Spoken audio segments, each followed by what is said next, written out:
All right, time is 7 o'clock. On behalf of MTC Global family, I extend a hearty welcome to all the participants for today's workshop. Our resource person, Dr. Monika ma'am, already has joined and with us. I also extend in advance Merry Christmas greetings to all of you and a very happy and prosperous New Year 2025. Thank you so much. And it's a great privilege and honor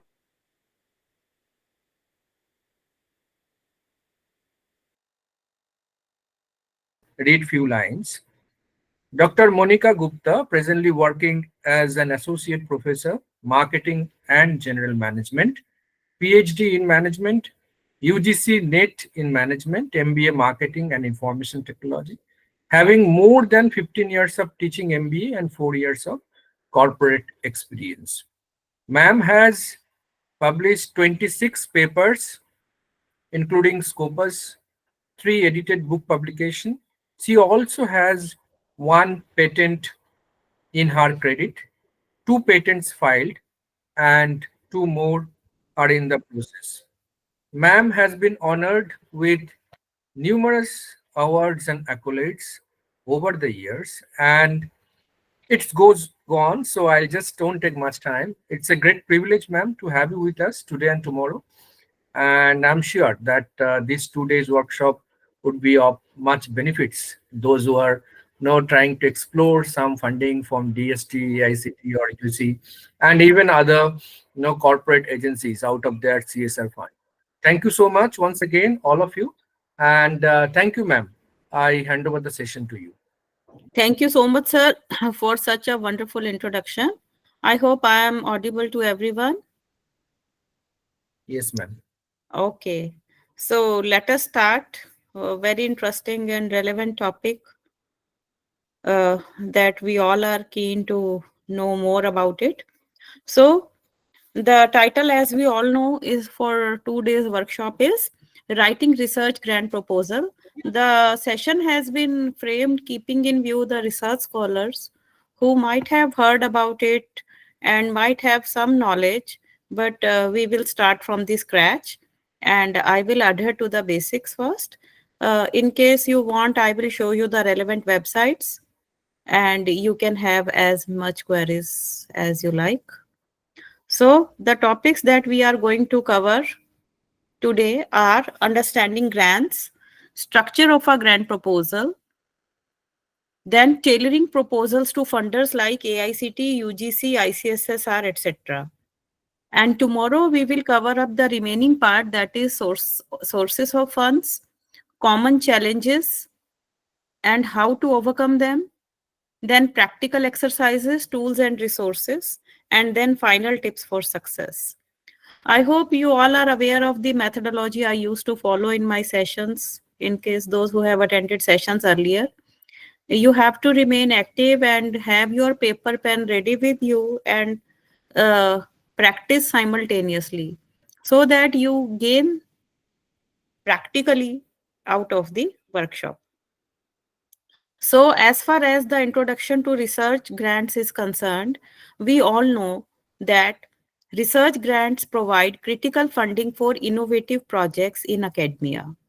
These grants address societal challenges, foster innovation, and promote academic growth. Funding agencies like ICSSR, UGC, and AICTE focus on specific priorities such as social science research, technological advancements, and higher education policy. Understanding the types of grants from minor to major or collaborative is key to aligning your research objectives with funder priorities. Please carefully observe and listen each and every word. By comprehending the scope and purpose of these grants, scholars can develop proposals that address pressing issues while meeting funder requirements. So let us start with the caselet. The caselets that I have taken are available online. You can explore, and if you want, I can share. I am basically taking care of the proposals that have already been granted or the titles that have been granted by funding agencies, so that you get to know more about the title, how to frame and what is to be included and all that stuff. So as you see in this case, the Dr. Pushkar Dube's ICSSR funded project on rural entrepreneurship development emphasized aligning research objectives with funder priorities. The grant addressed socio-economic challenges and promoted sustainable business practices. I have given the link also in case you want to explore it further. So the question arises, why are research grants important for academic growth? Anyone who would like to answer? Why are research grants important for academic growth? Yes, please. Anyone? Yeah, yeah, madam. Good evening. Good evening. Yeah, Dr. Shakti. Actually, I feel whenever we get the research grant, we get more liberty to conduct the research, you know. It helps Right. us, it gives us the liberty to do more and more research so that more and more knowledge can be accumulated. Means more research means more knowledge, and ultimately we are able to build more knowledge upon it later on. Okay. Thank you so much for wonderful reply. Anyone else who would like to add anything to it? And it shows that we are socially responsible because We are whatever socially responsible. Very right, sir. research Please we do, be participative as I requested in the beginning. Yes. The more you participate, the more you will learn. Yes, please. Thank you so much for both of you for such wonderful replies. Yes, they provide financial support for impactful research. What factors should scholars consider when choosing a funder? Yes, please. What are the factors to be taken into consideration when you are deciding which funding agency you should look for availing particular grant? What is the criteria? Or what are the factors that you take into consideration while selecting the funder? Please speak whatever comes to your mind. Don't take much time to respond. Research proposal quality, Our research proposal quality. Okay. What else? Ma'am, how relevant is the funder with our research proposal? Yes. Very right, Karthik sir. This is the actual answer. Alignment with funders, alignment with funder goals and priorities is crucial. Very right. Other answers are also okay, but we always look for one particular specific and to the point answer. Okay, very right. So, innovation and novelty, yes, yes, ma'am, very right, ma'am. Yes. So now what we have learned till now, let us recall.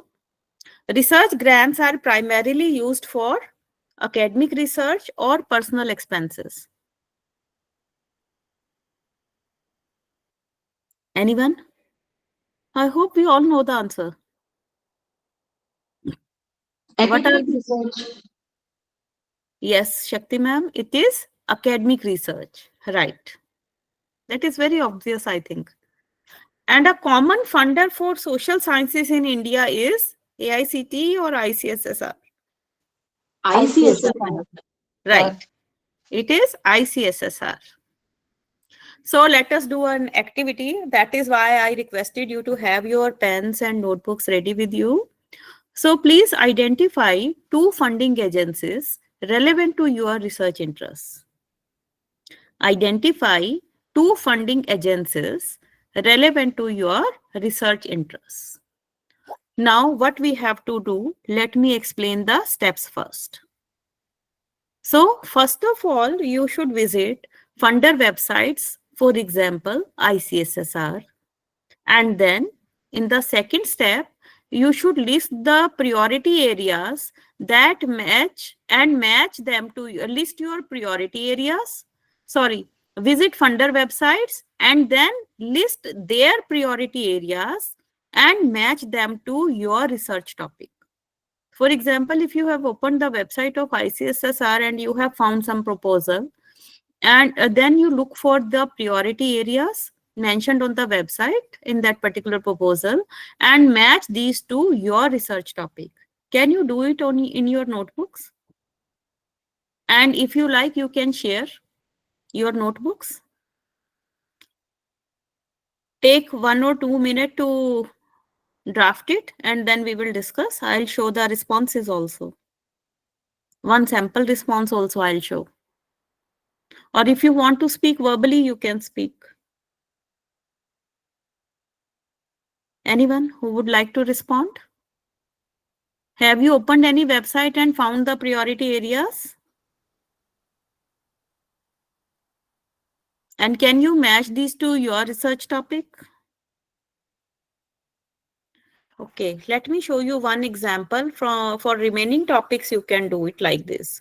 So I prefer you to make a table. Whatever you do, I prefer you to do it in a tabular form. So what we are trying to do is we are trying to look for funding agencies identification and research interests relevance. So in every topic, we will make three columns like this. In first column, we will mention the steps in detail that we are going to follow. In second column, we will mention the example. And in third column, we will mention the expected outcome, whether it is asked or not, but it will give you direction, and also it will keep your research on the track. For example, as I have started with visit funder websites, for example, ICSSR. Now the example here can be the research the priority areas mentioned on the website of ICSSR, and you may find, as the name suggests, the full form suggests, social inclusion for ICSSR. This is an example. So what is the outcome that we expect?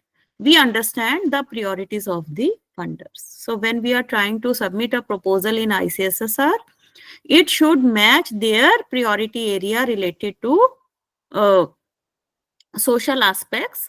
And here we have taken the example of social inclusion for ICSSR. Now, once you are done with this step, and if it is for AICTE or UGC, first of all, look for the particular priority areas mentioned in that particular funding proposal that is opened at a particular point of time, and go accordingly. Once you are able to go through this step, then move on to the second step, that is match your research topic to these priorities. So what we will do, for example, align a study on rural MSMEs, that is micro, small and medium enterprises, with ICSSR's goals. I hope I am clear here. In next step, you have to match your research topic to the guidelines. For example, align a study on rural MSMEs with ICSSR goals. And what is the outcome?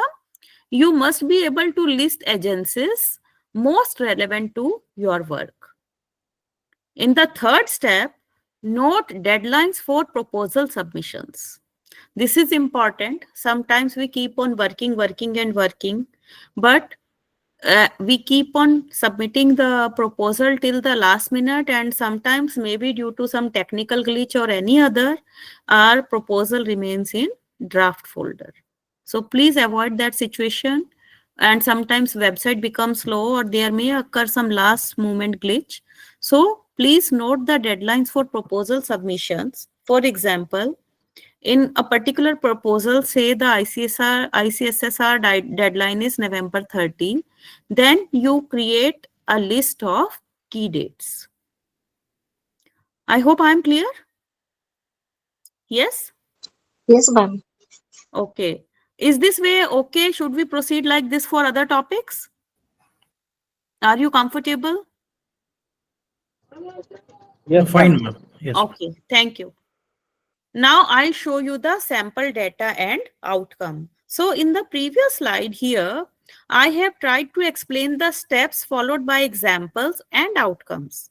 Now I'll show you one example based on these steps and examples and outcome. So what we have taken is, for example, we have taken sample data first as the funder is ICSSR, and the focus area of ICSSR in a particular project is, yes, very right, sir. For sciences, we can take ICMR, DST and other.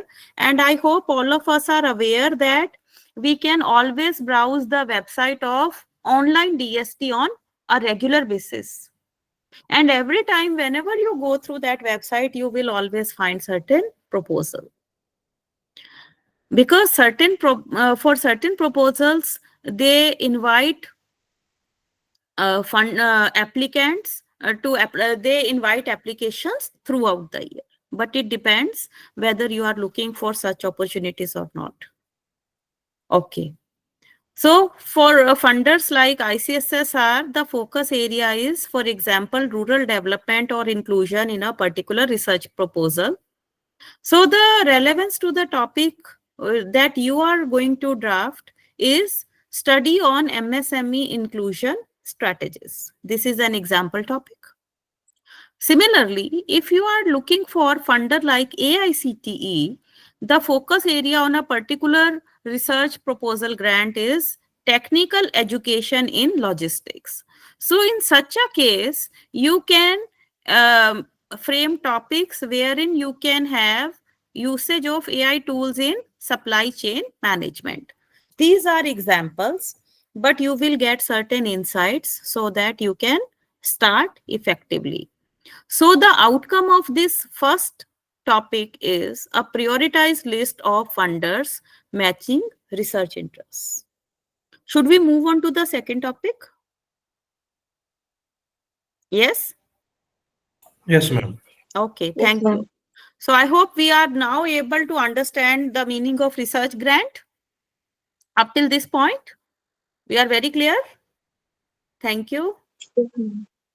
Yeah, Yes. yeah. Excuse me, ma'am. Yes, Like please. these are the focus area, right? The focus Right. area are the main topics which are being given in which the research proposals are invited. No. Focus areas, yes. Yes, ma'am. Focus areas are the main domains where research proposals are invited. If you have applied, have you tried any proposal this year? Like we had the openings for collaborative research in Viksit Bharat. Then we had a few days back, the deadline was for ICSSR minor and major research projects and so on. Yes, focus areas are the particular domains which have been mentioned in that particular opening for funding of proposals. Right.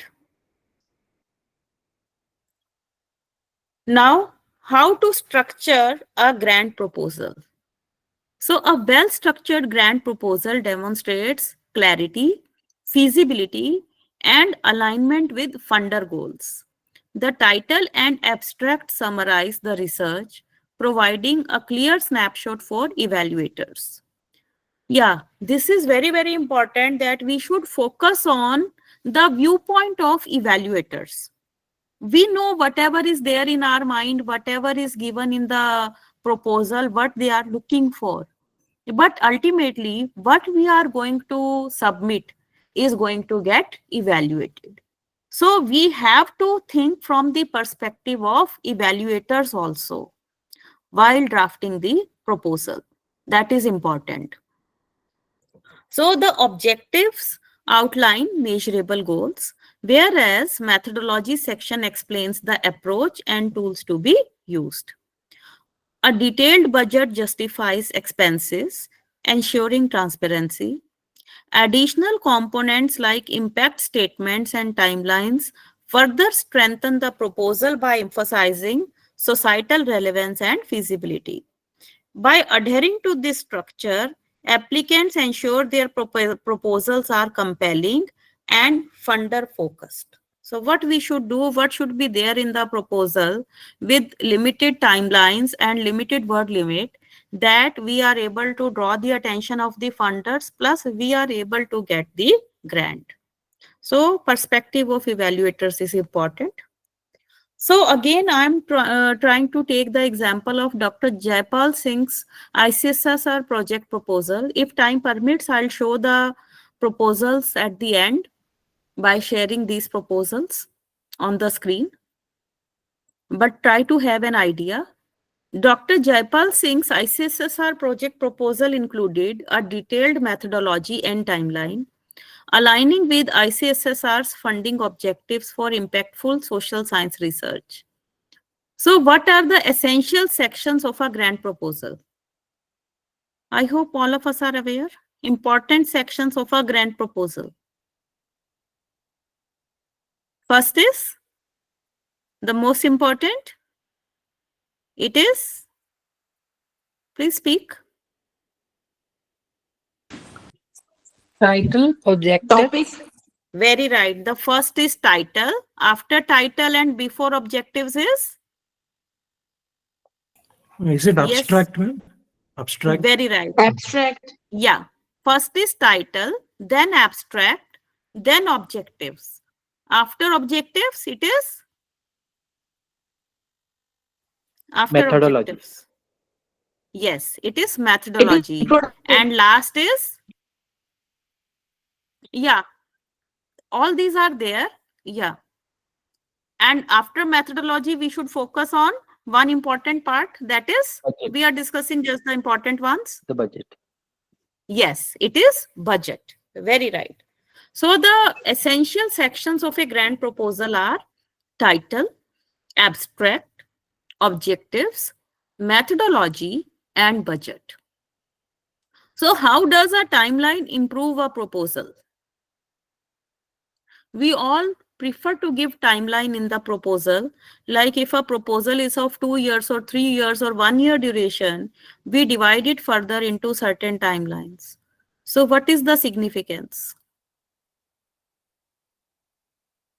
of timeline? I hope you understand The the meaning research of is always time bound. Yeah, research Right. is always time bound. So Right. when we are finishing off research a particular time limit, it is of relevance. Yes. So basically it demonstrates project feasibility and planning. Right. So the abstract provides a detailed budget or a concise project summary. Abstract, what it indicates? A concise project summary. Right, a concise project summary. A proposal's timeline includes random dates or milestones and deadlines. Proposal's timeline. Milestones and deadlines. Very right, Karthik sir. It is milestones and deadlines. Now, another activity. Every topic is followed by certain activity. Unless and until you do the activity, perform the activity on your own, it is very, very difficult. Otherwise, it will remain a theoretical session instead of a workshop.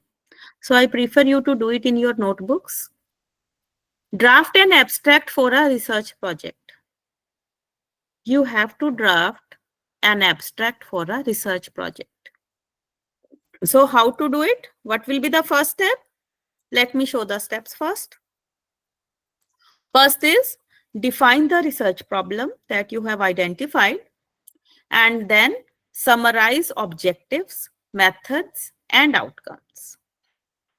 I hope everyone can do it. I'll give you 2 minutes to do it. Define one research problem and then summarize objectives, methods, and outcomes. Please make a table with 3 columns as we did in the previous activity and fill those columns.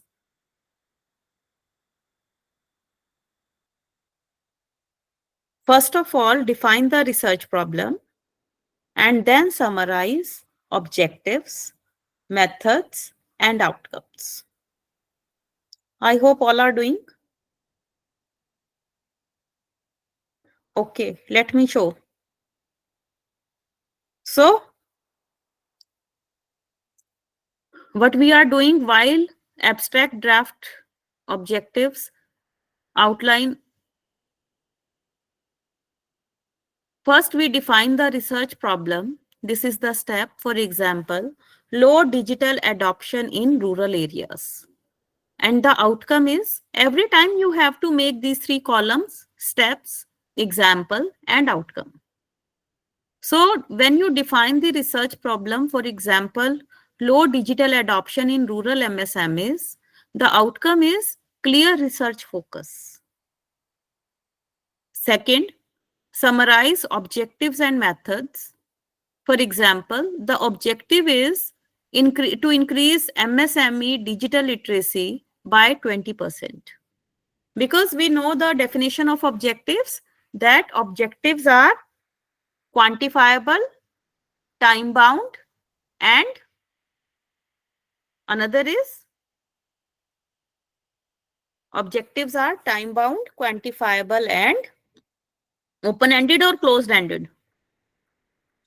These are closed-ended. So you see there is a time frame. These are quantifiable, right? So the outcome is a concise, abstract, and objectives. Then the third step, write a short impact statement based on it. For example, impact is boost rural MSME productivity. When we have taken the research problem as low digital adoption in rural MSMEs, we have taken the objective accordingly, increase MSME digital literacy by 20%. So impact is boost rural MSME productivity.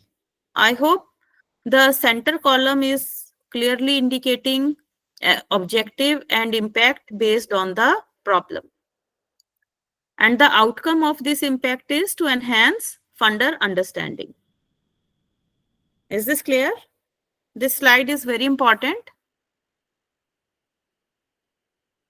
I hope it is clear to everyone. Yes, ma'am.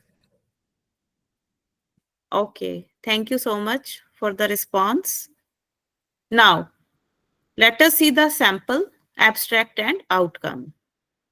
This study explores barriers to digital adoption in rural MSMEs and proposes solutions to enhance literacy, aiming to improve productivity and access to markets.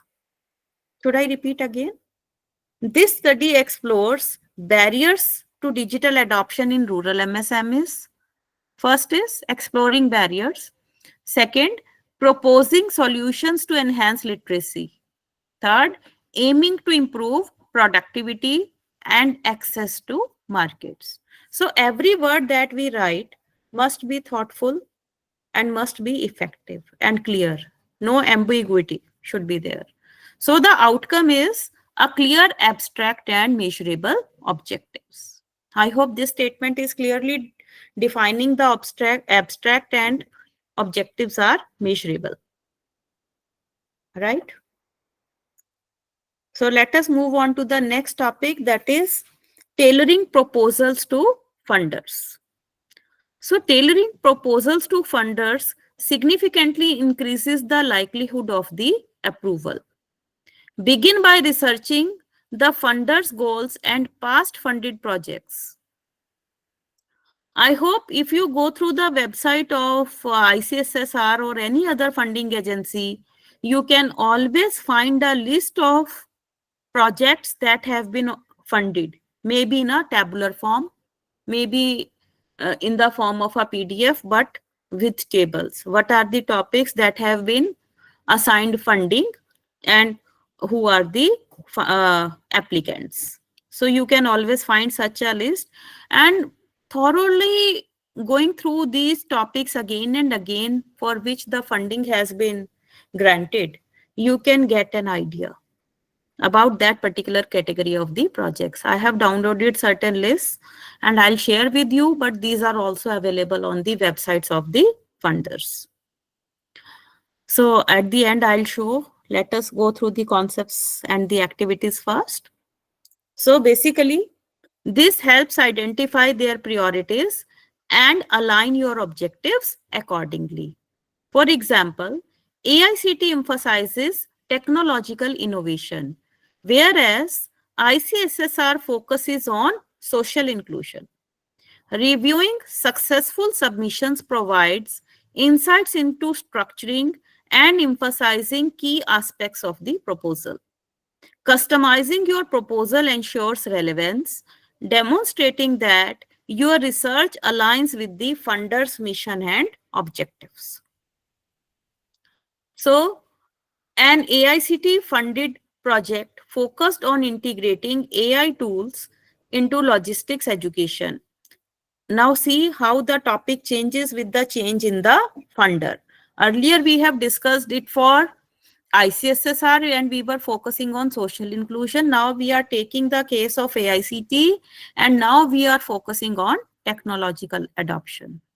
Right? So here we have taken AICTE funded project focused on integrating AI tools into logistics education, aligning with the agency's innovation goals and highlighting its academic impact. I have given the link here also. So the question arises, why is tailoring proposals to funders important? Why do we need to customize as per the funder? We have discussed this answer to this question in the first topic. What's that? Why is tailoring proposals to funders important? Can we submit same proposal in ICSSR as well as AICTE? With respect, Yes, ma'am, is it with respect to the focus area? yes, ma'am. Very right. It ensures alignment with funders' goals. Funder goals and our objectives must match each other. How can reviewing past proposals benefit applicants? I already answered this question, I hope. How can reviewing past proposals benefit applicants? Yes, please. When we can take the past proposals as the reference to make our proposal more effective. And also we will, Very right. yes ma'am, we'll come to know whether the similar proposals have been funded or not before. Basically, the funding agencies always look for novelty.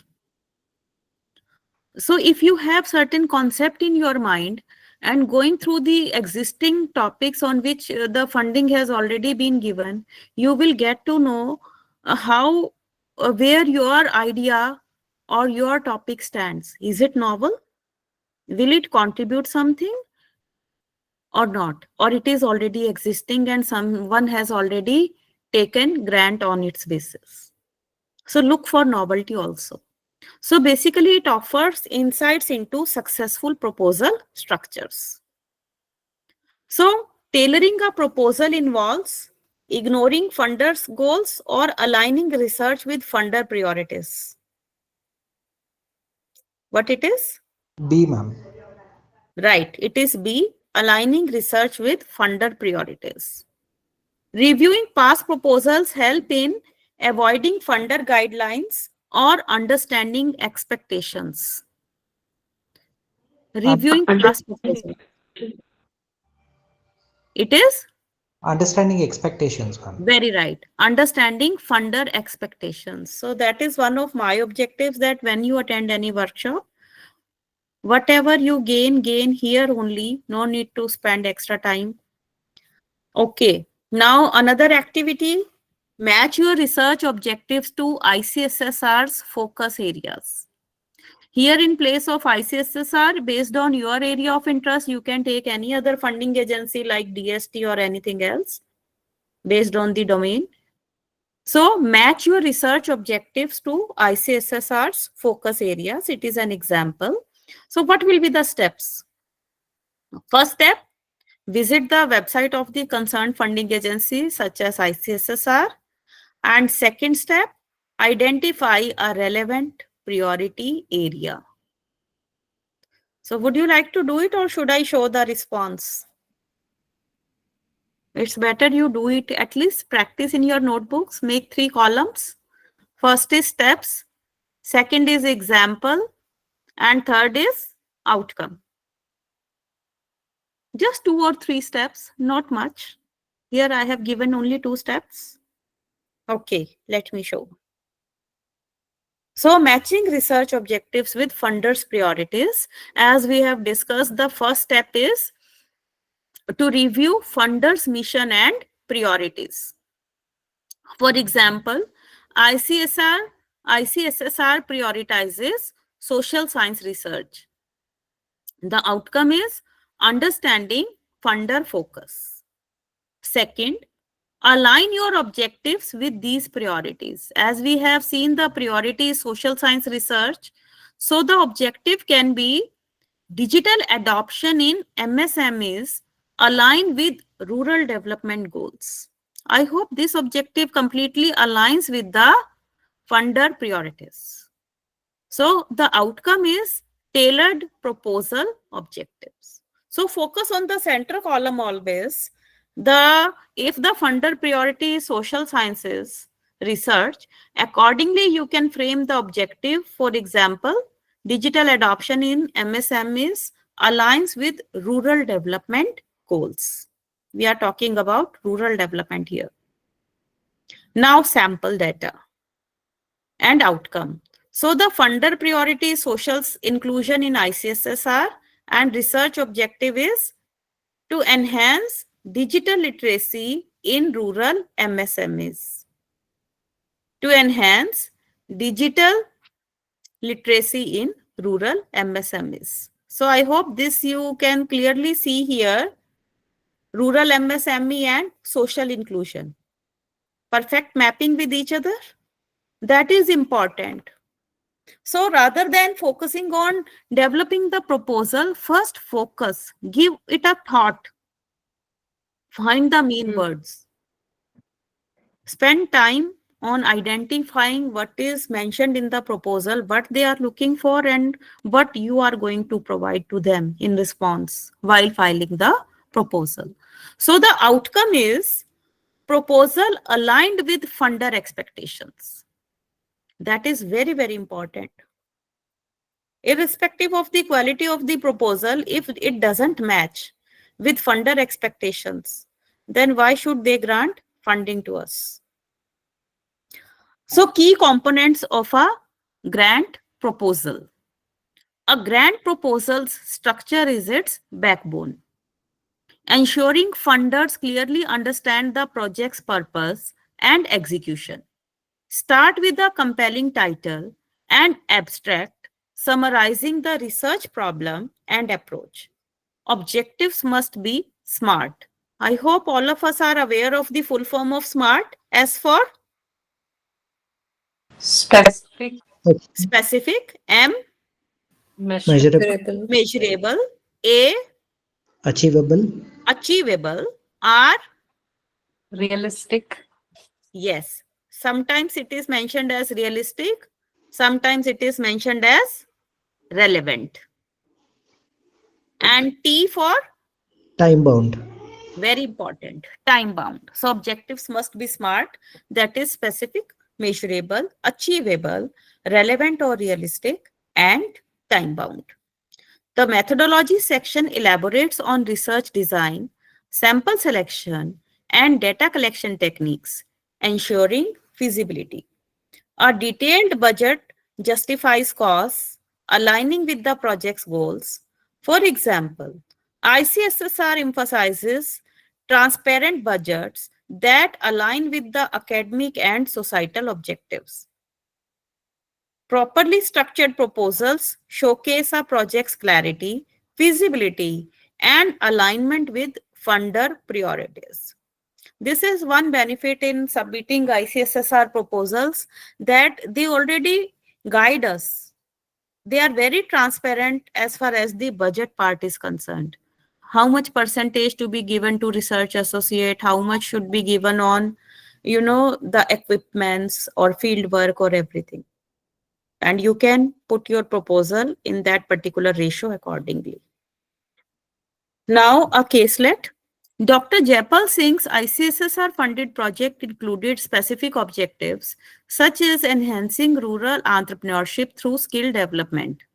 His methodology section detailed the use of surveys and focus groups, while the budget emphasized transparency in data collection and analysis costs. So the question is, what is the importance of SMART objectives in a proposal? SMART objectives ensure? I mean, it reflects the feasibility of the project, ma'am. SMART Right. objectives. Right. Anything else? So SMART objectives ensure clarity and measurable progress. How can a well-justified budget improve a proposal? How can a well-justified budget improve a proposal? What is the purpose of it? Why they ask for budget in the beginning while submitting the proposal? Because they are already having their estimation. So Okay. now they want to see how the other person is going to use his creativity in completing this project. Might be. Right. It looks how they are focused in their proposal. Right. What else? So basically, it demonstrates accountability and aligns with funder expectations. Very right. Both answers. So the abstract should be detailed and lengthy or concise and informative. We are discussing in terms of grant proposal, not in terms of research paper. Concise and informative, ma'am. Very right. In terms of grant, we always have a word limit. For every aspect, for every parameter, point or subpoint or topic or subtopic. So it must be concise and informative. Usually it is 100, 150 words, I suppose. Sometimes 200, 250 based on the topic. I'll show the formats, or you might be aware of the formats. You must have submitted certain proposals at one point of the time or the other, or might have gone through the format at least.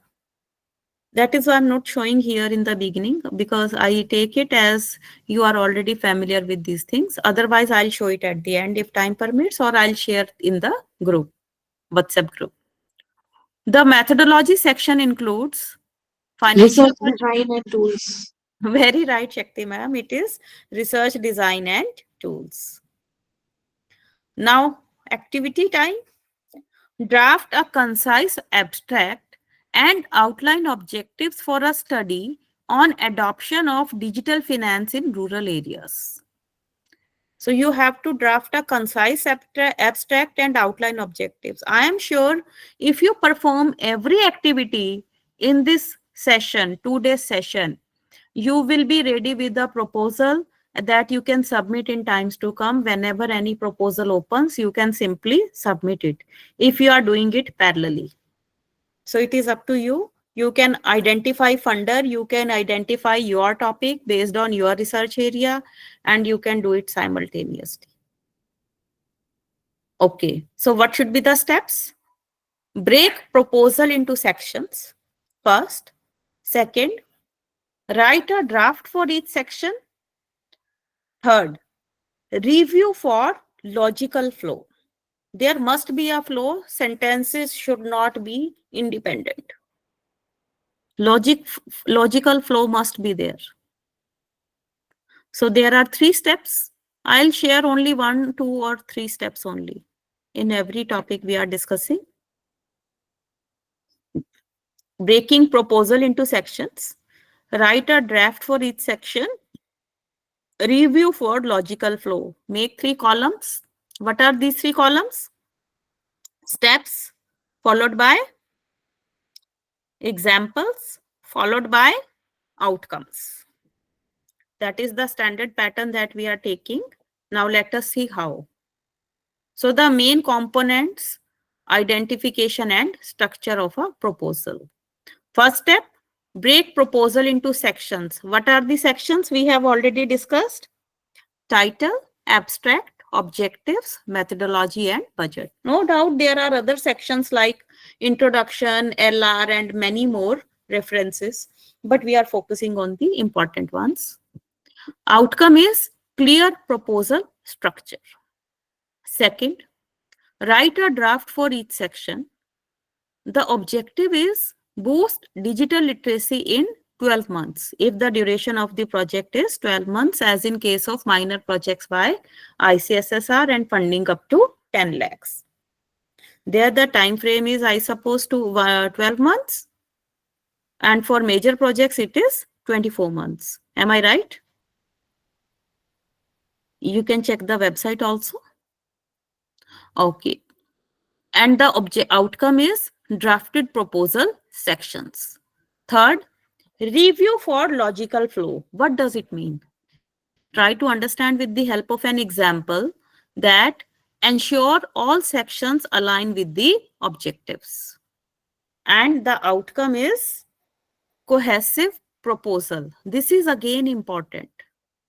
Sentences should not be independent in any proposal, whether it is abstract or introduction or anything. There must be a logical flow.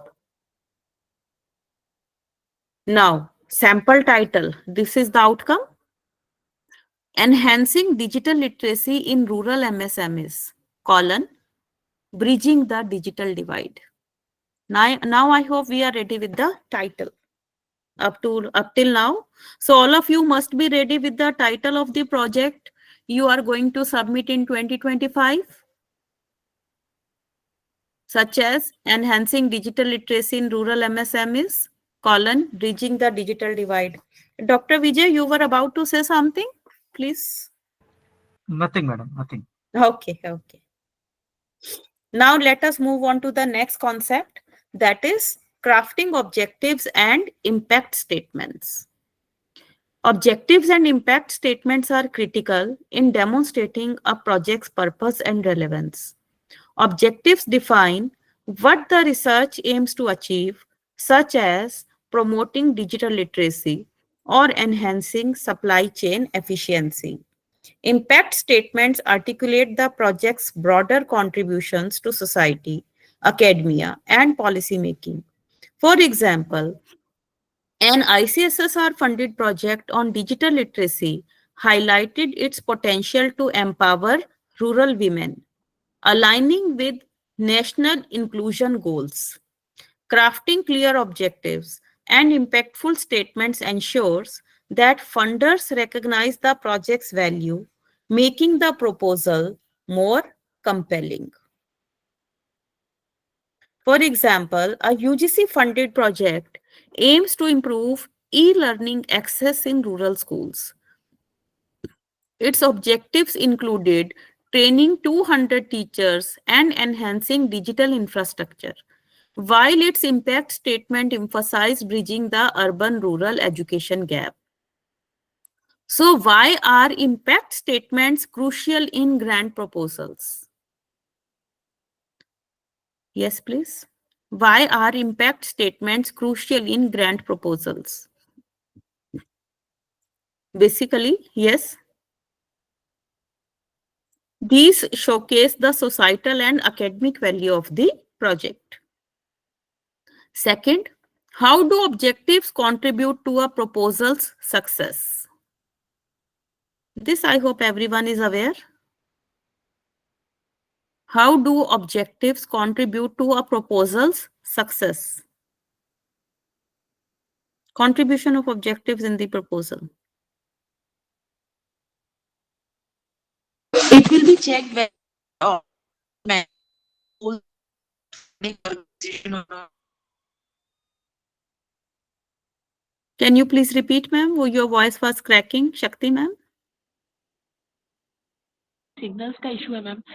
What I want to say Yes. is whether the objective of the proposal are matching with the goals of the fund giving organization. It actually is observed that time. Very right, very right. Very accurate and to the point answer, Bhattacharya and Shakti ma'am. Objectives provide a clear roadmap for achieving goals. Very right. So objectives should be vague and broad or specific and measurable. Specific and measurable. Right. Impact statements Yes, Dr. Pooja, very right. Clarity and direction. Yes. Bhattacharji also. Okay. Impact statements focus on timeline details or broader societal and academic benefits. Broader societal and academic benefits, ma'am. Is it? Very right, ma'am. Very right. So that is my objective, that everyone should participate. It enhances my morale. Okay. Now activity time. Draft one objective and one impact statement for a research project on financial inclusion. Instead of financial inclusion, you can go as per your area of interest. Draft one objective and an impact statement for a research project on financial inclusion. So what should be the steps? Write a SMART objective and add an impact statement. Write an objective, SMART objective, and add an impact statement. So again, make 3 columns: steps, example, and outcome, and do it.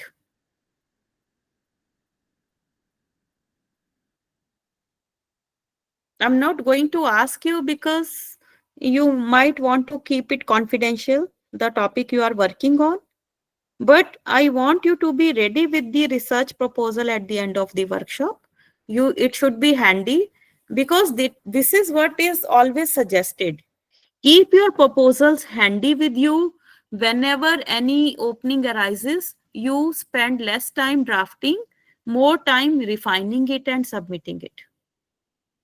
So whatever ideas are coming to your mind, make the basic work ready with you. Just customize it as per the requirements and submit, rather than looking for something new at that particular point of time. Okay, so let me show you how to do it. Yes, writing a objective. For example, objective can be train 200 rural entrepreneurs in digital tools within 6 months. So you see, objectives are time bound, 6 months. Objectives are quantifiable, 200, and objectives are measurable. We can measure, compare after the time and before the time and the difference. And then these are close-ended. So the outcome is specific objectives for proposal. Now add an impact statement. So how can we add impact statement to this objective of training 200 rural entrepreneurs in digital tools within 6 months? Impact could be improve rural MSMEs market access by 15%. I hope you will agree. Improve rural MSMEs market access by 15%. And this will be highlighted project significance. So the outcome of this is objectives and impacts are clearly defined. Am I right? Objectives and impacts are clearly defined. Right? Now, moving on to preparing the methodology section. The methodology section outlines how the research will be conducted. It includes research design, data collection techniques, and sample size. For example, surveys may be used to assess digital literacy in rural areas, while focus groups provide deeper qualitative insights. Each method must align with the project's objectives and justify its relevance. This section assures funders of the project's feasibility and academic rigor. For instance, in an AICTE funded study, detailed methodology on AI adoption in logistics education demonstrated its alignment with funder priorities. An AICTE funded project employed a mixed method approach using surveys for quantitative data and interviews for qualitative insights.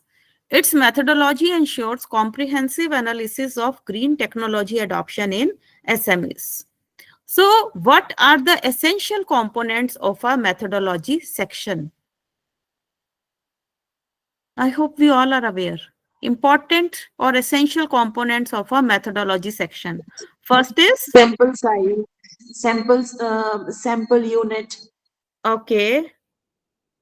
What else? The first is Sample frame. before sampling. What we design? First. Research design. Very right, Karthik sir. It is research design. After research design, second step is Data collection. data collection. Data collection methods, and then comes sample size. Okay. Very right. Okay. Research design, data collection methods, and sample size. Right. So these are the essential components of a methodology section. So how does justifying methods strengthen a proposal? How does justifying methods strengthen a proposal?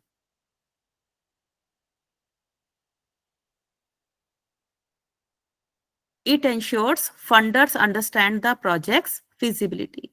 See, writing research proposal, grant proposal, the most important thing I repeat is the word limit.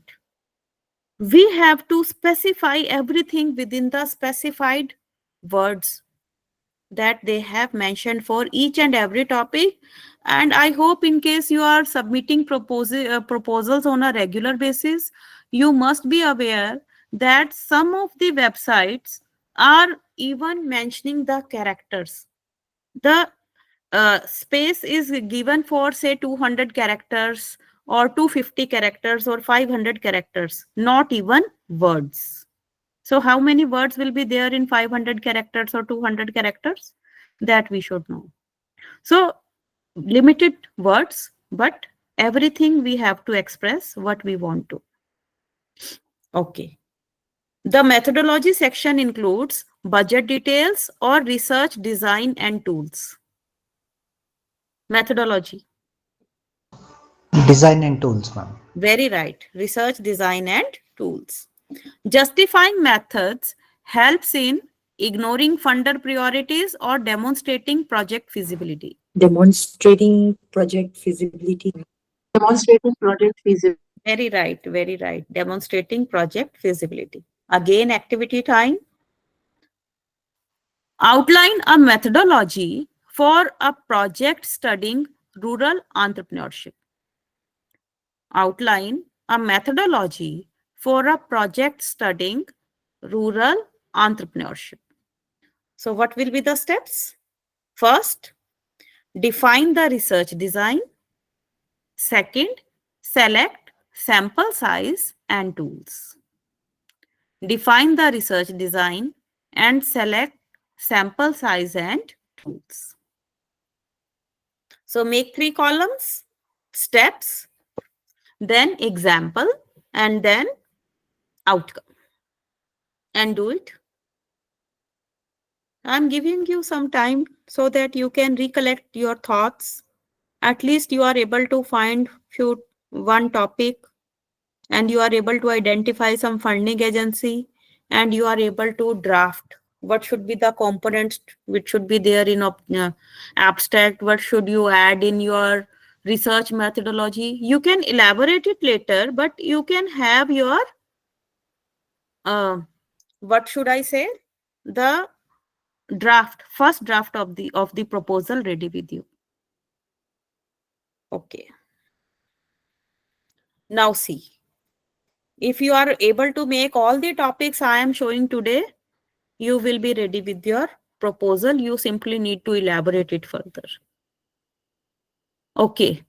Define the research design.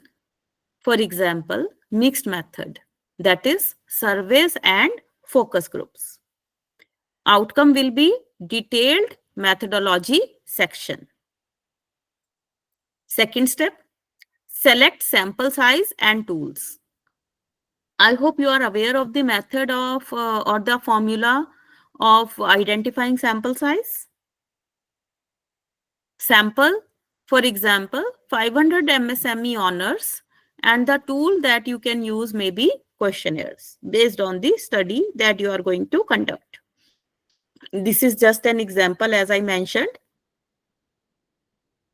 And the outcome can be clear approach to data collection. So the overall outcome of this exercise is feasible and justifiable methodology. So methodology must be feasible, it must be justifiable. Whenever your project gets shortlisted, they may call you for further discussion, maybe online, maybe offline. And definitely you are going to have lots of queries on this particular part, that is methodology. So you always be ready whenever you are making a proposal. Please be ready with the queries to be handled at the time of shortlisting of the project, and these will be based on your topic first, then RM, then budget. You must be ready with what kind of queries that you expect they can have with you, and what should be the probable answers you can have. In a manner you are able to get the fund. Okay. Budgeting in research proposals. The budget section of a research proposal is crucial for securing funders' trust and ensuring financial transparency. It includes a detailed breakdown of personnel costs, travel expenses, equipment purchases, and other operational needs. Funders like ICSSR and UGC value budgets that directly aligned with the project's objectives. For example, a UGC-funded study on digital literacy allocated 30% of its budget to data collection tools and 20% to training workshops. Presenting the budget in tables or charts add clarity, making it easier for funders to evaluate. A well-prepared budget not only justifies expenses, but also strengthens the proposal's feasibility. A researcher secured an ICSSR grant for a study on MSME development by presenting a budget with clear justifications. Yes, this is another important point, that for every budget you are asking for, you have to justify. There is a column for justification also. I'll show in the sample. Each expense from field surveys to data analysis tools was linked to specific objectives. Why is a detailed budget important for grant proposals? Yes, please.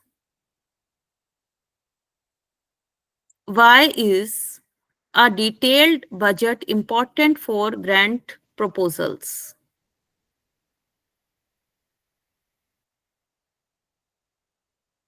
What is the purpose of it? When we give some money to someone, what we expect?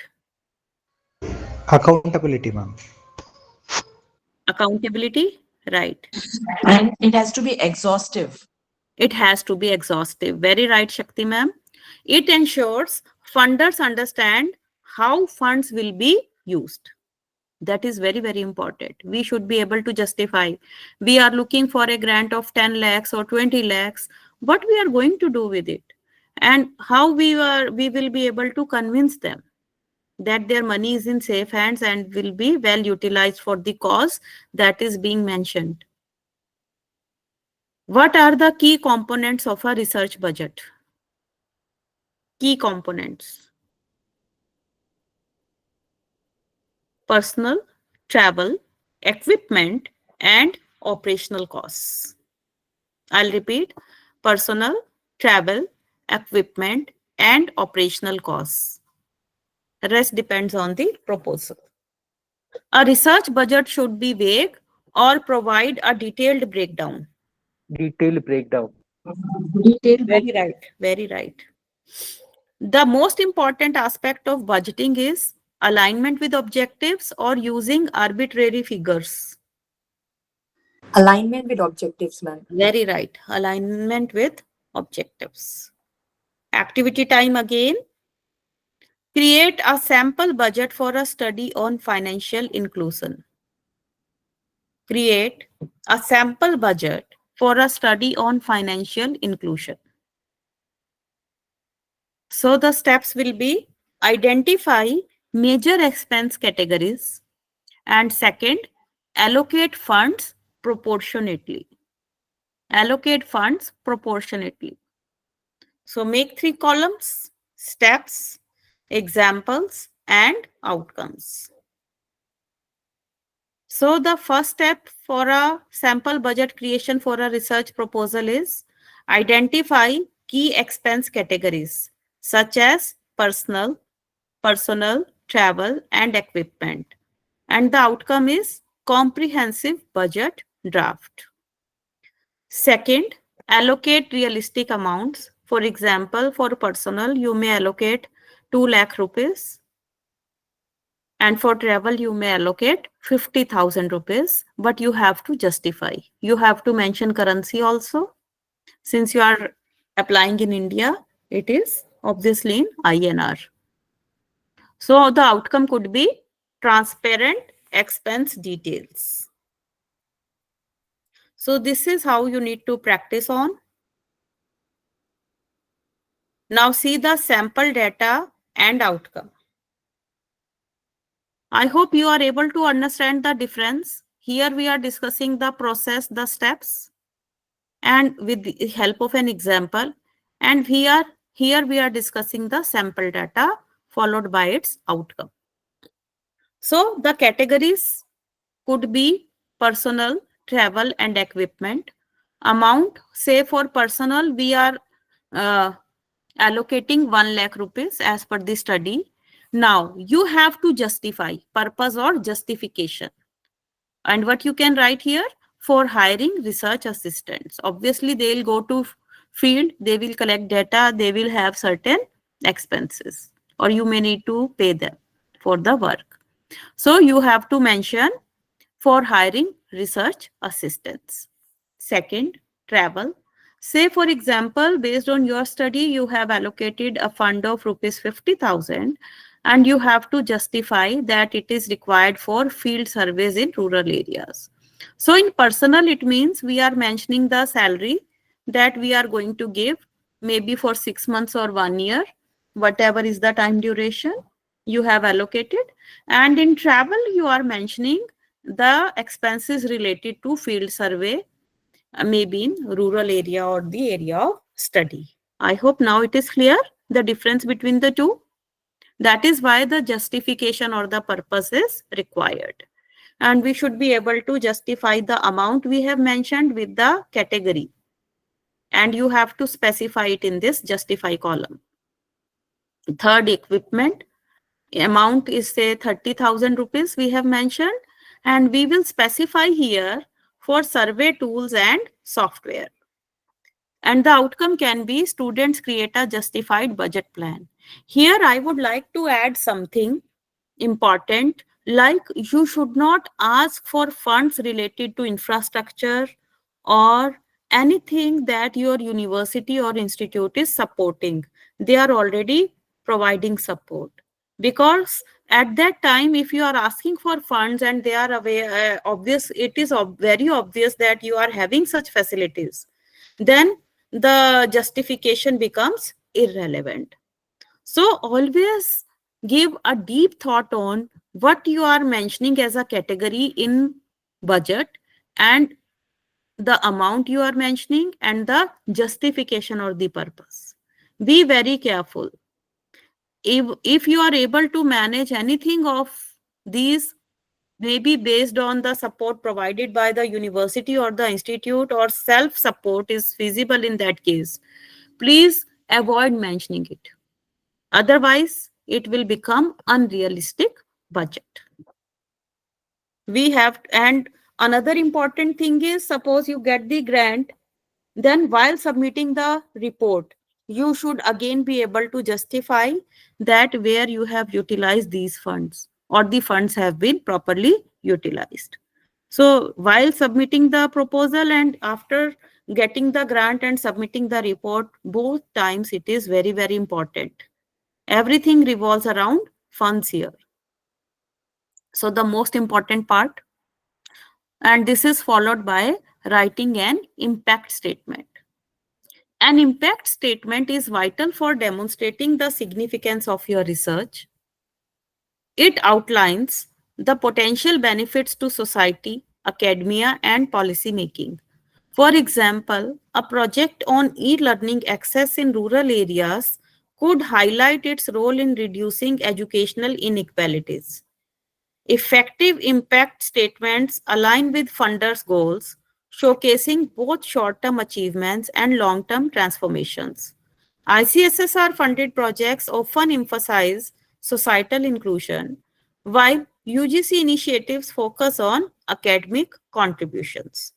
Articulating these impacts in clear, measurable terms ensures funders understand the broad relevance of your project. A UGC-funded project emphasized its societal impact by training 500 teachers in rural areas, improving educational outcomes for thousands of students. What role does an impact statement play in proposals? What role does an impact statement play in proposals? Anyone? Yes. Please respond. It's a clear roadmap, ma'am. Clear roadmap. Okay. Very right. What else? Now it shows what is the impact our project is going to make on the society. Very right. Right, sir. Both of you are right. It highlights the project's significance and relevance. How can societal impact be demonstrated? How we can demonstrate it? That is also important. Through facts and figures, ma'am, by quoting some numbers. Okay. But societal impact, how we can quote it in numbers? Okay. That is again a question.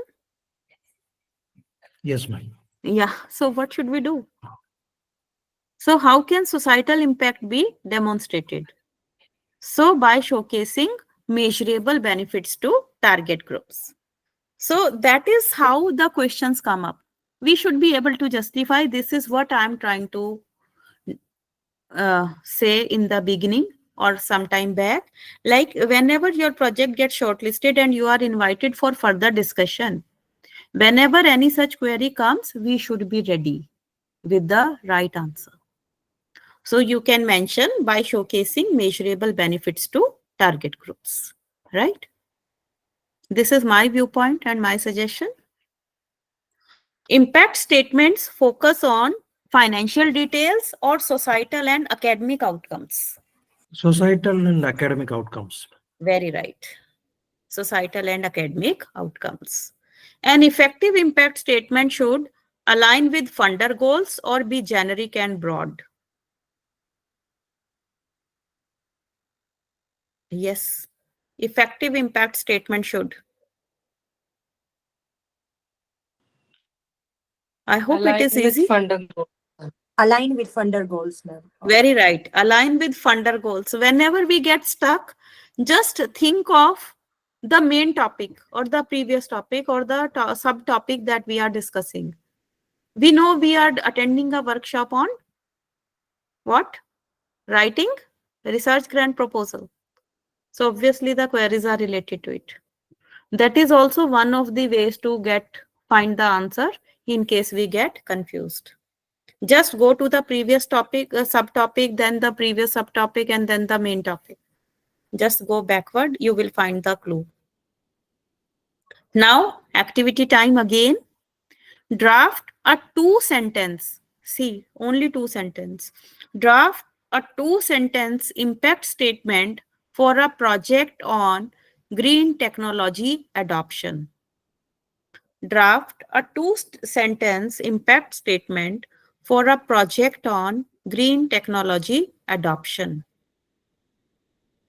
Steps: identify societal benefits first.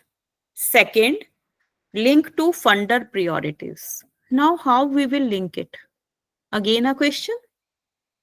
Okay, let me show it again. Writing an impact statement for a rural MSME project. First, identify societal benefits. For example, increase financial inclusion by 20%. Increase financial inclusion by 20%. Outcome could be compelling impact statement. Second step, link to funder priorities. For example, align with ICSSR's focus on rural development. Suppose there is a theme or a sub-theme related to rural development and you are applying for a project under it. Then you can relate it. Then funders recognize project relevance. Again, you see, at the end, we are reaching the same point where we have started, mapping up with what funders have in their statements and what we are offering. There has to be a perfect match. So the outcome will be a strong impact statement aligned with funder goals. Then aligning proposals with funder priorities. Aligning your proposal with funder priorities increases its chances of success. Begin by researching the funder's focus areas and reviewing past funded projects that we have mentioned in the beginning. For instance, ICSSR emphasizes social inclusion and rural development, while AICTE supports technological innovation. Customizing objectives and outcomes to reflect these priorities demonstrates the proposal's relevance. For example, a study on logistics efficiency could align with AICTE's goal of enhancing industrial innovation.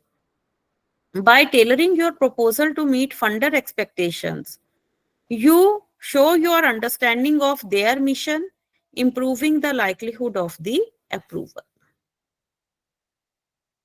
A UGC-funded project on digital literacy aligned its objectives with national education policies, ensuring relevance and impact. Why is it important to research funder priorities?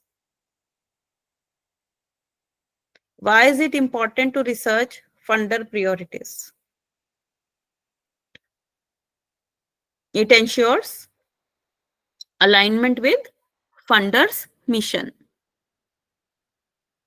Every funder has a particular mission. How can past funded projects? Yes, trust area is covered. Thrust area is covered. Okay. How can past funded projects inform proposal development? How can past funded projects inform proposal development? As we have discussed, these provide insights into successful strategies. Okay. Funders like ICSSR focus on, yes, its draw research gap and lack. Pankaj Pandey, sir. Okay. Funders like ICSSR focus on technological advancements or social inclusion. Social inclusion. Social inclusion, ma'am. Very right. I hope you are clear with what is UGC focusing on, what is AICTE focusing on, what is ICSSR focusing on now. They have a specific domain where they are focusing on, right? Okay. And DST we are familiar with. Medical sciences we are familiar with the funders. Aligning objectives with funder goals decreases relevance or improves proposal success. Improve proposal success. Very right. Improves proposal success. Now activity time again. Match your research objectives to the priorities of a chosen funder. I hope you are ready with your research objectives now and you have already identified your funder. You are ready with your topic. Now match your research objectives to the priorities of a chosen funder. First step, visit funder website. For example, ICSSR. Second, list your research objectives that you have already done. First step is already done. Second done. Now third step. You have to match. What? your objectives with to the funder priorities. So this is how we are moving ahead. You see there is a link. First, I told you in the beginning to identify funder website. Then during the workshop, we have defined the topic, we have framed the abstract, we have defined the objectives. Now you have to match your objectives to the funder priorities. In case you are doing it simultaneously, you will definitely be able to make this table now. Matching research objectives to the funder priorities. I told you first step, visit funder websites such as ICSSR, for example. Identify priorities like social inclusion and rural development. And the outcome will be understanding funder focus. Second, list your research objectives. For example, your research objective is boost digital adoption in rural MSMEs. And the outcome will be clear proposal objectives. We have already discussed these 2 points. Now, third point, how to match objectives to funder priorities. Align, now look carefully. Align rural MSME objectives with ICSSR priorities. So tailored objectives to funding, tailored objectives for funding success. So what you have done here is align rural MSME objectives with ICSSR priorities. So the overall outcome will be a strong impact statement aligned with funder goals. So we have to very carefully take small steps. Now, I have explained the steps. Now, what will be the outcome? So we have 2 columns. One is funder priority and second is research objective. Funder priority, social inclusion in case of ICSSR, and the research objective is enhance digital literacy in rural MSME. And the outcome will be a proposal aligned with funder expectations. Now, finalizing the proposal. Finalizing a grant proposal requires meticulous attention to detail. Start by proofreading for clarity and consistency, ensuring that the language is concise and professional. Adherence to funder guidelines, such as word limits and formatting rules, is critical to avoid disqualification. So, word limit and formatting rules you have to carefully adhere to. Otherwise, your proposal may get disqualified, irrespective of the quality of the project. So check for inclusion of all required sections, such as impact statements, timelines, and budgets. Sometimes due to shortage of time, some of us may skip certain topics, certain boxes related to these points, and this will again lead to disqualification. Supporting documents like references, CVs, and budget justification should be attached wherever applicable. For example, AICTE proposals often require detailed timelines and letters of support. Thorough preparation and review of final document demonstrates professionalism and increase the chances of approval. So every step must be duly taken care of, whether it is related to quality, whether it is related to topic, objective, mapping, or it is related to, formatting rules, or it is related to covering all the required fields or fulfilling all the formalities. Every step has to be duly taken care of. You cannot ignore anything. Otherwise, it will clearly lead to disqualification. A researcher revised their ICSSR proposal 3 times, focusing on adherence to formatting and word limits. This attention to detail ensured its acceptance, leading to a successful study on rural education. So keep on revising, and revising, going through the guidelines again and again and again before final submission. You draft your proposal, save it in the website where you have to submit, but do not click the submit button unless you are 100% satisfied with what you have done. So save ample time for 2 or 3 revisions at least before final submission. You can make first draft, you can upload it, but keep on refining it unless you click the submit button. Why is compliance with funder guidelines critical? Why is compliance with funder guidelines critical? Anyone? Non-compliance can lead to? Rejection, ma'am. Very Or right. disqualification. Very right. It will lead to rejection. How does proofreading improve a proposal?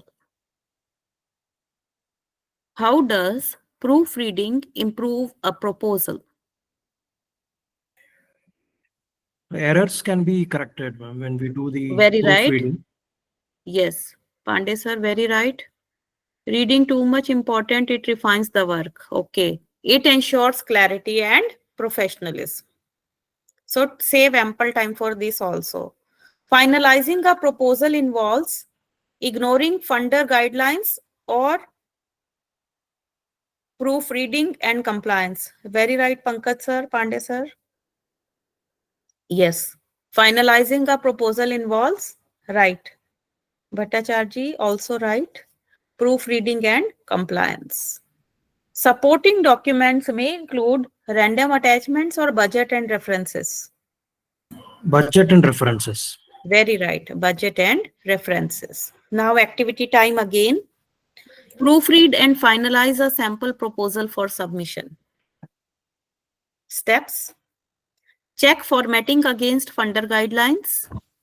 Review for clarity and grammar. How we will do it? Review for clarity and consistency. Example, ensure alignment of objectives with methodology. Outcome will be a polished draft ready for submission. Now see, again align objectives with methodology. Everything has to be perfectly aligned. No chance of escaping anything. Then second, check adherence to guidelines. Means verify word limits and formatting requirements. Outcome will be compliance with funder requirements. Third, compile required documents. For example, attach CVs, budget details, and impact statements. Most of the organizations have, such as ICSSR, have their specific formats for CVs, and you have to adhere to it. You cannot attach your CVs if the format is already provided. You have to convert your CV as per the format, especially for PI and co-PI, and you have to attach that one only. Then the outcome will be complete submission package. Now the overall outcome will be a comprehensive and well-prepared proposal. Now, let us move on to peer review and feedback. Peer review is a critical step in improving a research proposal. Sharing your draft with colleagues and mentors help identify errors, enhance clarity, and strengthen arguments. A structured peer review process involves sharing the draft, collecting constructive feedback, and revising the proposal based on suggestions. For instance, a scholar revising their ICSSR proposal incorporated peer feedback to improve the methodology section, ensuring alignment with funder priorities. By using peer review as a collaborative tool, researchers can produce high-quality proposals that meet academic and funder standards. A peer review process significantly improved a UGC proposal on digital learning, with reviewers suggesting a more detailed methodology and budget justification. So how does peer review enhance proposal quality? What is the role of peer review? It identifies errors and strengthens arguments. What should be the focus of feedback during peer review? Focus of feedback during peer review is clarity, alignment with objectives, and adherence to guidelines. Yes, Dr. Divyesh Kumar, it's 12 be mandatory? Yes, you can check for the guidelines that are mentioned. I think for ICSSR projects it is yes. For UGC again it is yes. 12B is mandatory. So you can check guidelines, and I hope maybe for AICTE also. Yes. So you need see, there is a way in case your institution is not falling under this category of 12B as per UGC, you can go for collaborative research. I think one of the PI or co-PIs as per the guidelines should be from that institute. So in case you are aware, you are networking with such persons, you can involve them in your projects and you can submit the project accordingly. Like our university, it falls under 12B. So we can submit independently and you can collaborate in case you want to get the benefit. Right? Peer review helps in ignoring mistakes or identifying errors and refining content. Option B. Very right. Option B, identifying errors and refining content. Feedback should be constructive or dismissive? Constructive. Very right. It is constructive. Now, activity time. Conduct a peer review of a sample proposal. What will be the steps? Share the draft with a peer and collect feedback on clarity and structure. So see, share the draft with the peer or mentor. Like we always get our proposal checked through our dean, and he always gives valuable insights based on his experience and expertise, and we can incorporate and we can refine, and we can always share it. Definitely, we all are working in a team. At least 2 or 3 members are there, and we can get the inputs, and we can enhance the quality, or we can show it to the experts from the domains whom we trust. So example, provide a draft proposal for review. Outcome, constructive feedback for improvement. Second step, collect feedback on clarity and structure. For example, feedback, elaborate on data analysis methods. This is the feedback. And outcome will be refined methodology and objectives. Third step, revise the proposal accordingly. Example, update sections based on peer suggestions. But you have to be very, very careful whether you whether you want to incorporate the suggestions given by peers or not. It is solely the decision of yourself and your team only, because this is your project. You ask for feedback, they give feedback, but to incorporate it completely or partially or not to incorporate, that will be solely the decision, your decision. Enhanced, so the outcome will be enhanced quality and coherence. The outcome will be a revised proposal incorporating constructive feedback. Then submission and follow-up. Submitting a research proposal is the final step in securing funding. Prepare for submission by compiling all required documents, including the proposal, budget, and references. Verifying that all sections adhere to funder guidelines. Use funder-specific submission portals such as ICSSR or AICTE online platforms. After submission, track the application's status and promptly address any queries from the funder. A well-prepared and timely submission demonstrates professionalism and increases the likelihood of approval.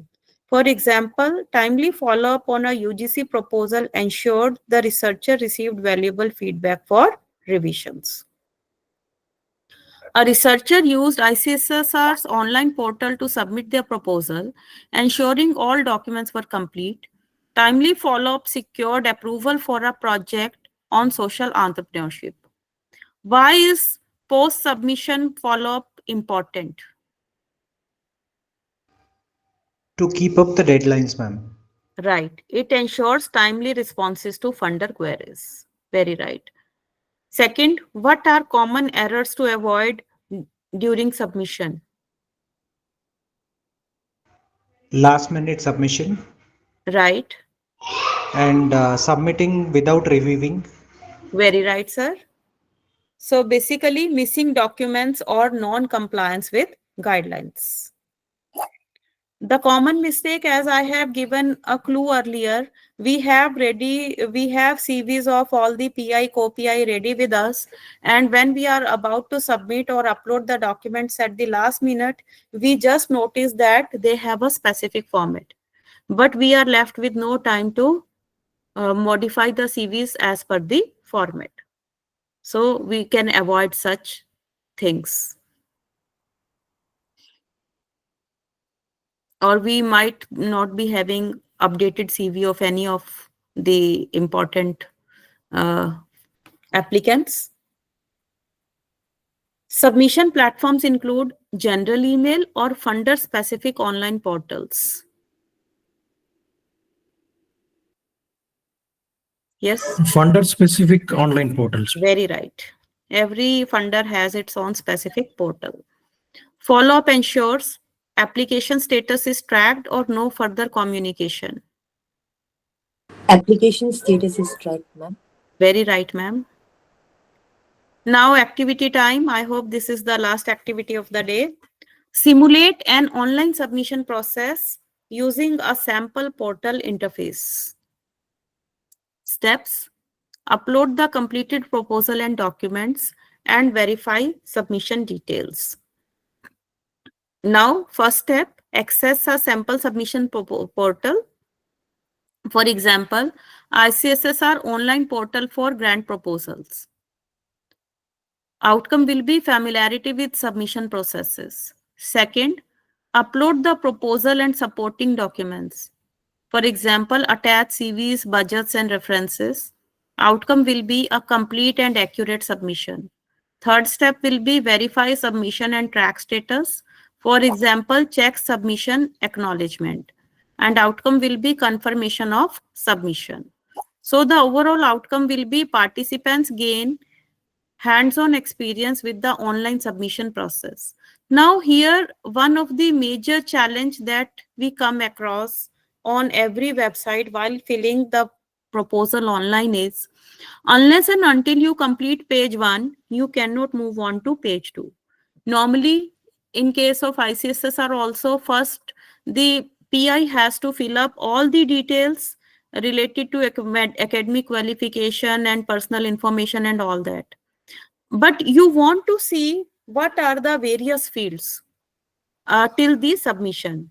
So what we can do is we can put up some information, maybe some, may not be 100%, but some, you are not exactly remembering the percentage of your marks, but you have some idea, say 70% in round figure. You can just put some numbers or some alphabets so that server moves to the next page. In this way, you can put some information and you can reach the last page, and you can notice or take screenshots of all the important fields that you have to work on. But ensure that you should not click the submit button. That you need to be very, very careful. But if you practice this way, you will be able to go through the last page till the last page before the final submission and before making the final draft. So this is also one of the ways. Okay. So tomorrow we will focus on the remaining aspects of sources of funds, common challenges and how to overcome them, then practical exercises, tools and resources, and final tips for success. Any queries today? If you have any query, you can ask either today or tomorrow. I hope you are clear with what we have discussed today. Yes, ma'am. Thank you so much, ma'am. It was really Welcome. informative. Okay, let me, if you have some time, I'll show you just one or few, PDFs. Can you spare just 2 minutes? Yes, ma'am. Yes, ma'am. Okay. Let me show you, what we have discussed today is the list of projects that are available on the websites. Let me show how these are available. Like I'm sharing one document. Just go through it and you will get further clarity. Right? See this file. I'll show you just 2-3 files. After that, we will stop. Yes. See this. I hope you all are able to see this file. List of minor research projects selected to award for year 23-24 by ICSSR. So you can see the titles of the proposals here. Right? Go through these titles minutely. There are 11 pages and there are about, you see, how many proposals? In 23 only? 200 approx, 199. So going through these proposals, you can pick up certain topics of your interest and then you can arrive at framing of your title. I hope this is helpful. Yes? Yes, ma'am. Yes. And you Yes, can ma'am. find these on the websites or in the Google. Similarly, we were discussing about 2 proposals of Dr. Pushkar Dubey and Dr. Jaipal Singh during our case studies. So let me show these proposals also to you. These are also available online, but if you want, I can also share. Now see this one first. This is of Dr. Pushkar Dubey's ICSSR project, and he has been granted this project in 2022. You can see the date here, and the minor research project titled Learning Effectiveness, Actual Technology Use and Their Engagement to E-Learning, examination, the relationship in open and distance learning ODL context. And this proposal has been granted and you can see the breakup of 4 lakh rupees. He has been granted the aid of 4 lakh rupees. And how this will be released, that is also mentioned in this letter. So you see the guidelines by ICSSR. This is the actual project that has been granted. Similarly, if you want to see one more project I have mentioned today, that is of Dr. Jaipal Singh. Let me show you that also.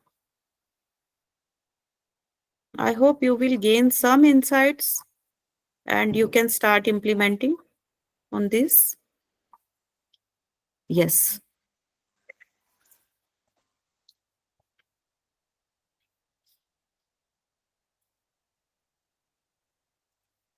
See the proposal of Dr. Jaipal Singh. Now see here. This was again granted in 2022. The topic is Chhattisgarh के कमर जनजातियों समाहों का समझ भाषाई अध्ययन. I think this is something related to Hindi. Yes, this is from Department of Hindi. Right. So again, he has been granted 3 lakh rupees and this is the breakup. How the amount will be released. And this is, I think you can find this breakup of budget on the website of ICSSR. This is the standard format. So you need not put in more efforts in defining the heads and the value. This is already mentioned on the website of the ICSSR. Like project director and co-PI, they are getting not more than 45%, fieldwork maximum 35%, equipment and study material maximum 12%, contingency maximum 5%, publications approx 5 to 7%, and affiliating institutional overheads over and above the grant total. it will be 5% of the approved budget. So this is a standard in ICSSR. So you have to, and this is how we can write the justification. See, project staff and other, then research associate. This is already specified in the website of ICSSR. Right? So I hope these documents are helpful to everyone. Yes? Yes, ma'am. Okay. It's helpful, ma'am. Thank you so much. In case you need any document from me, I'll share. Otherwise, you can find these online. So should we wind up for the day?